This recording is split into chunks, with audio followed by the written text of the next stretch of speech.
Hi everyone, so today we're going to begin multiplying with square roots. So we did adding and subtracting these past two lessons, so now we're adding and multiplying. So now multiplying, you don't have to have the same number under the square root. So you can multiply any radicals together. So if we have the square root of 3 times the square root of 7, you just multiply them together. 3 times 7 gives you the square root of 21. And that's your answer.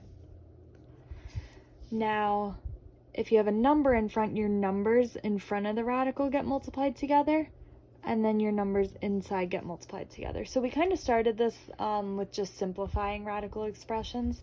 So we would do 2 times 4 gives us 8, and then 2 times 3 gives us 6. So then that's your final answer.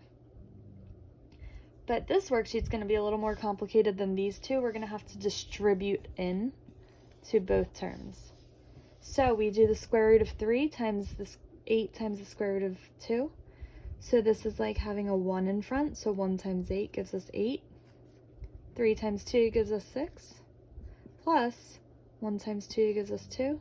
3 times 11 is the square root of 33. So this is your final answer. So you want to double check, make sure you can't combine anything, and make sure you can't simplify any of the numbers in here. This one you can't, so that is your final answer.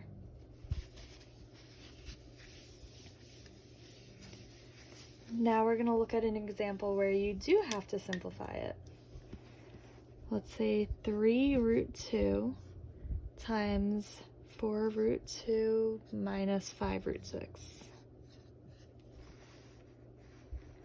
So in this example, your 3 root 2 gets distributed to both terms. So 3 times 4 gives us 12.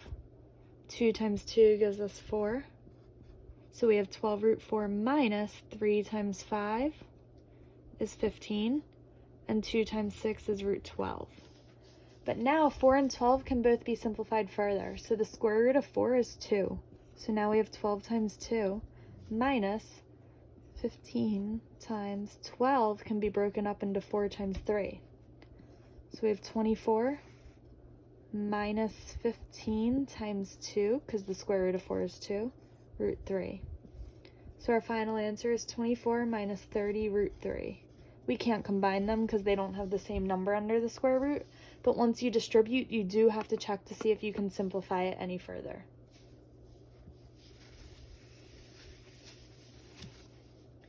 Next, you may get problems that look like this.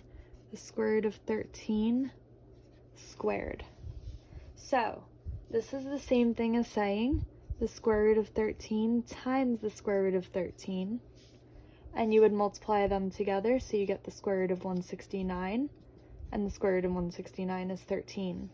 So you could also think about it, the 2 kind of cancels out, the squared kind of cancels out the square root, so you're just left with 13. But I suggest always writing it out like this, because sometimes there's numbers in front and you don't want to make simple mistakes. So I'll do one with a number in front as well. We have 2 root 11 squared. So the whole thing is squared. So we have 2 root 11 times 2 root 11. So we get 2 times 2 is 4. Root 11 times root 11 is root 121. So we get 4 times 11 now, which is 44. So we're going to practice all of this today, and let me know if you have any questions.